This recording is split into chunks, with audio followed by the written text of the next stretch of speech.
နောက်ဆုံးမိနစ်9နဲ့ဝစ်လဲခဲ့တဲ့လီဗာပူးဒီယာဒီမှာတော့နောက်ကျကိုရီနဲ့အမြဲကန်ကောင်းနေတဲ့ပရီးမီးယားလိလက်ရှိချန်ပီယံလီဗာပူးအသင်းကတော့ခရစ္စတယ်ဘဲလီရဲ့ဆယ်ဟယ်ဘတ်ကွင်းမှာတော့နောက်ဆုံးမိနစ်မှာအနိုင်ကိုပေးခဲ့ရပြီးတော့ဝစ်ပြန်လဲခဲ့ပါတယ်။ယာဒီမစခင်မှာကွန်မြူနတီတိုင်းမှာလီဗာပူးကိုပက်နတီအဆုံးဖြတ်နဲ့အနိုင်ယူပြထားခဲ့တဲ့ခရစ္စတယ်ဘဲလီဟာတော့ပရီးမီးယားလိမှာထပ်အနိုင်ယူပြီးတော့အကျွေးတိုးစေခဲ့တာပါ။ခန်းစစ်မှာကြောတဲ့အပြင် SC ထွက်သွားပြီမဲ့လေတံပြန်တိုက်စစ်ကောင်းနေစေခရစ္စတယ်ဘဲလီအသင်းကတော့ပွဲအစမိနစ်30လောက်ထိလီဗာပူးကိုဘာမှမလုပ်ပြနိုင်အောင်လို့လုပ်ပြခဲ့တာပါ။ခရစ္စတယ်ဘဲလီအသင်းအတွက်အဖွင့်ကိုတော့ပွဲချိန်6မိနစ်မှာပဲတောင်ကဘောကနေအစ္စမီလာစာကသွင်းခဲ့တာပဲဖြစ်ပါတယ်။အဲဒီနောက်မှာလည်းခရစ္စတယ်ဘဲလီအသင်းကဂိုးရရှိနိုင်တဲ့အခွင့်အရေး3ချိန်လောက်ထိရရှိခဲ့ပေမဲ့လည်းလီဗာပူးကိုသမားအဲလစ်ဆန်ကလက်စွမ်းပြခဲ့လို့တော့ဂိုးထပ်မရခဲ့တာပါ။ဒုတိယပိုင်းမှာတော့လီဗာပူးတို့တိုက်စစ်ဖွင့်ကစားခဲ့ပြီးတော့အခွင့်အရေးတွေလည်းရရှိခဲ့တယ်။ဒါပေမဲ့တိုက်စစ်မှာကစားခဲ့တဲ့ဆာလာ၊အီဇက်၊ဖလော်ရီယန်ပြတ်တို့ကခြေမပေါ်ခဲ့သလိုအခွင့်အရေးကိုလည်းအသုံးမချနိုင်ခဲ့ပါဘူး။ဒါအပြင်ခရစ္စတယ်ဘဲလီကိုသမားဒဟန်နာဆန်ကလက်စွမ်းပြခဲ့တာကြောင့်လည်းလီဗာပူးတို့ခြေပါကိုရရှိဖို့ခက်ခဲခဲ့တယ်။ဒါပေမဲ့မိနစ်80ကျော်လို့ရှိရင်ဂိုးရတက်တဲ့လီဗာပူးအသင်းကတော့88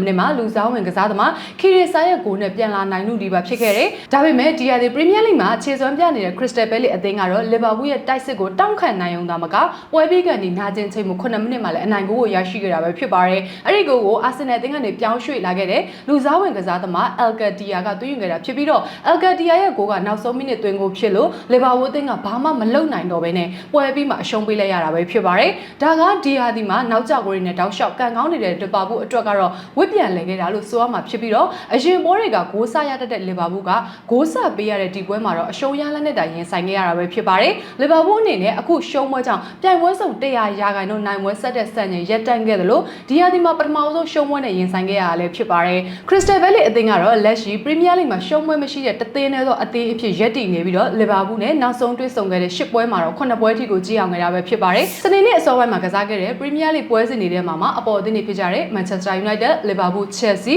ဖုံးမော်အသင်းတွေကတော့ကြေးကြခဲ့ပြီးတော့ Man City တသင်းပဲကြေးအောင်ခဲ့တာပဲဖြစ်ပါတယ်